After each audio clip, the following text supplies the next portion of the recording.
Following our global launch of the new Ocean Action Agenda, today I'm very pleased and indeed excited to join you in our national launch.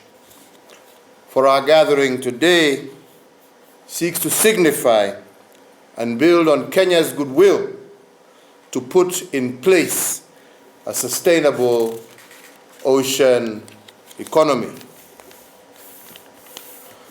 Ladies and gentlemen, despite prevailing trends, I am certain that productivity and protection of our natural resource can coexist seamlessly. And it is clear that the ocean economy is a smart investment that can deliver social, economic, environmental benefits to all the people of the world.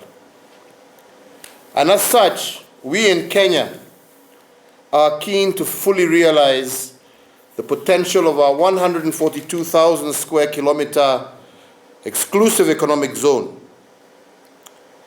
But however, as we do so, we will steadfastly protect our marine resources even as we pursue its enhanced development and productivity.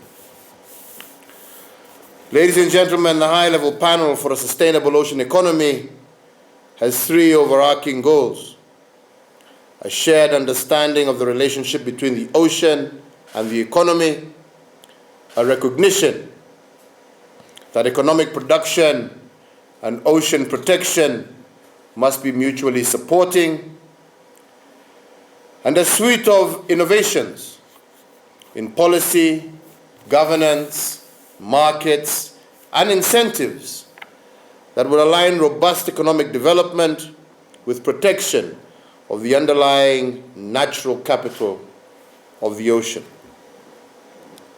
These goals were aligned and with the collective vision of our nation as laid down in our long-term national development blueprint, we commonly refer to as Kenya Vision 2030.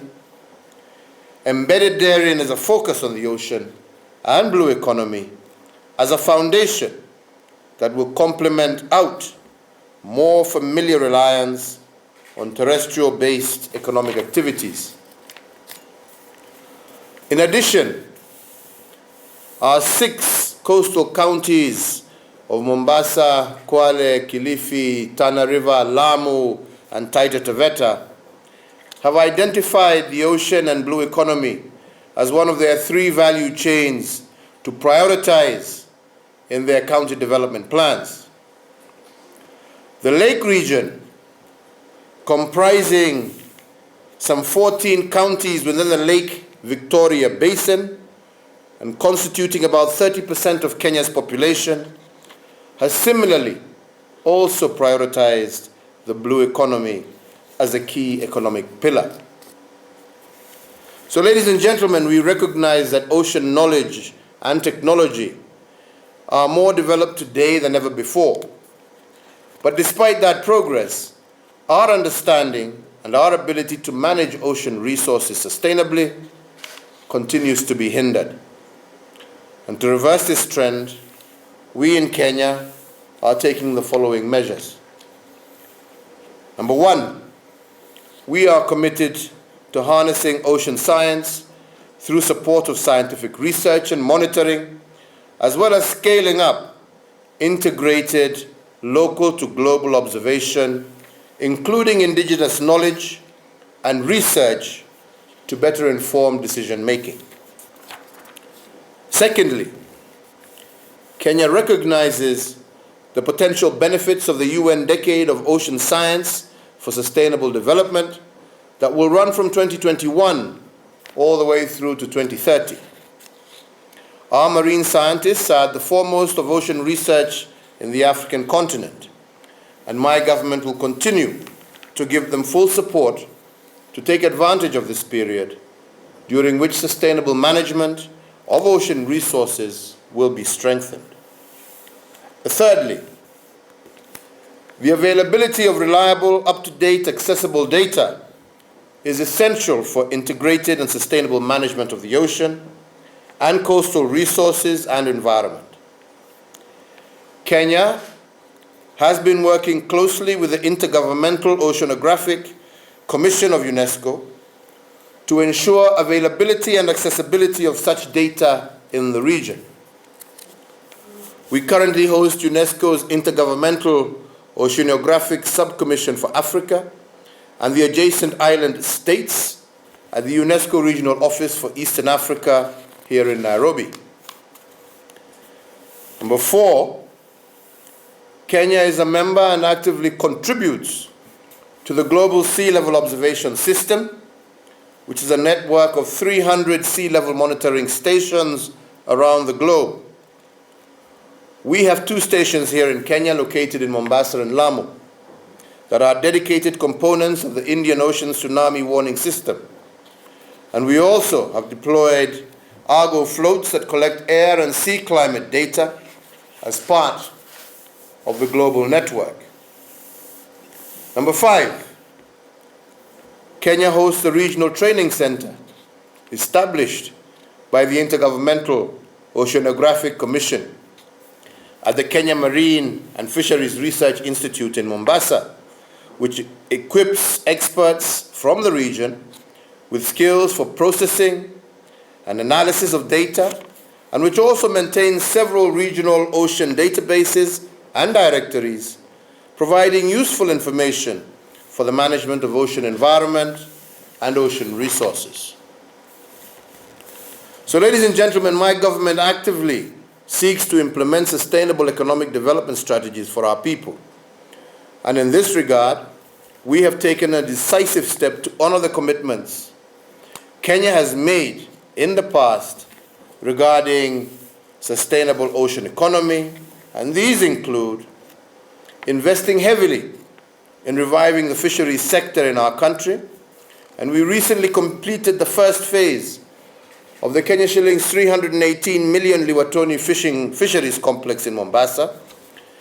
And I believe that this facility will spur the growth of the fishing industry and has potential to scale up value addition and processing activities. Furthermore, scaling up training to build critical skills and capacities in our workforce. And indeed, early this year, the Ministry of Agriculture, Livestock, Fisheries and Cooperatives rolled out training for about 1,000 fishermen. And this will ensure that there is adequate manpower to exploit our vast fisheries resources. We have also established the Bandari Maritime Academy to build critical technical capacities and knowledge resources. The launch of the Kenya Coast Guard Services in 2018 to protect our maritime resources and secure our territorial waters was also undertaken. We have also taken on waste management and plastic pollution head-on. In 2017, Kenya banned the use of polythene carrier bags. And in addition, we have now implemented a ban on single-use plastics in all protected areas, including beaches, national parks, conservation parks, as well as forests.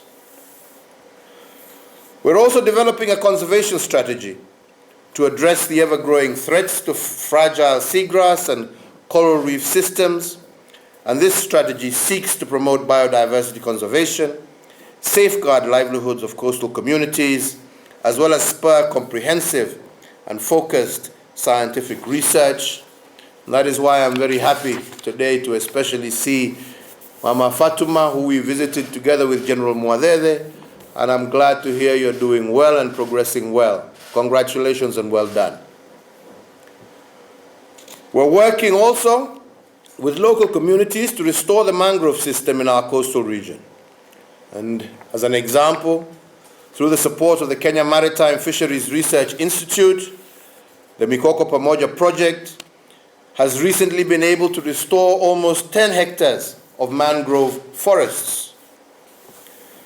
So, ladies and gentlemen, as a member of the high-level panel for sustainable ocean economy, I want to commit myself and my government to achieving 100% sustainable ocean management of areas within our national jurisdiction, guided by sustainable ocean plans by 2025.